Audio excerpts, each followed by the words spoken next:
की गिरफ्त में दिल्ली आती दिखाई दे रही है। कैमरामैन सुनील नौडियाल के साथ मैं मुकेश शुक्ला, डीडी न्यूज दिल्ली।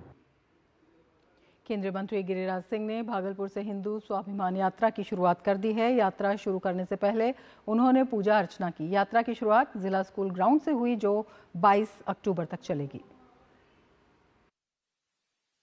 बिहार में हिंदुओं को संगठित करने के लिए केंद्रीय मंत्री गिरिराज सिंह ने शुक्रवार को सीमांचल में हिंदू स्वाभिमान यात्रा की शुरुआत की। उन्होंने अपनी यात्रा उस भागलपुर जिले से शुरू की जहां 1989 में दंगे हुए थे और बड़ी संख्या में लोगों ने अपनी जान गंवाई थी।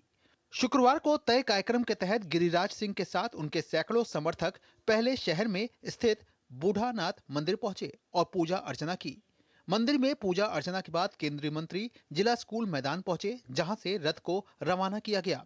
इस मौके पर गिरिराज सिंह ने कहा कि ये यात्रा हिंदुओं के स्वाभिमान, सुरक्षा और सामाजिक एकता को बढ़ावा देने के उद्देश्य से आयोजित की गई है।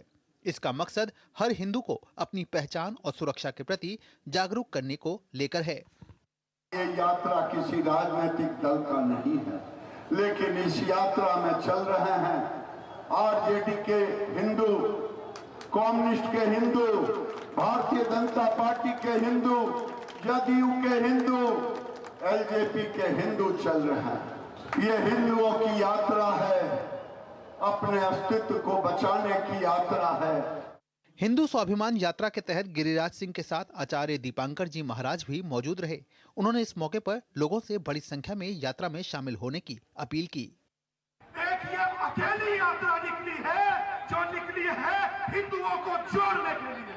अब ऐसी यात्रा में भी हिंदू साथ नहीं देगा तो चलेगा कैसे? पहले कहते थे कि कुंभकर्ण के बाद सबसे ज्यादा सोया है कौन, वो कहते थे हिंदू। अब मैं कहूंगा कि अब अपने लिए जाग चुका है कौन, तो आप कहेंगे हिंदू। इस बीच गिरिराज सिंह की यात्रा पर बिहार में राजनीति भी तेज हो गई है। आरजेडी प्रवक्ता एजाज अहमद ने कहा है कि वह भारत सरकार के मंत्री हैं, लेकिन वो संवैधानिक व्यवस्था की शपथ लेकर भी धार्मिक विचारधारा को लेकर काम कर रहे हैं। उद्देश्यपूर्ण और जनता के हितों के लिए होना चाहिए और जनता के सवालों पर और जनता के मुद्दे पर होनी चाहिए। लेकिन गिरिराज सिंह जो यात्रा कर रहे हैं वो कहीं ना कहीं समाज को बांटने वाली यात्रा कर रहे हैं। गौरतलब है कि इस यात्रा की शुरुआत भागलपुर से हुई है। ये यात्रा 19 अक्टूबर को कटिहार पहुंचेगी। इसके बाद 20 अक्टूबर को पूर्णिया पहुंचेगी। वहीं यात्रा 21 अक्टूबर को अररिया में रहेगी, जबकि 22 अक्टूबर को यात्रा किशनगंज में समाप्त होगी। हालांकि भाजपा और जेडीयू ने यात्रा से किनारा करते हुए कहा है कि ये उनकी निजी यात्रा है।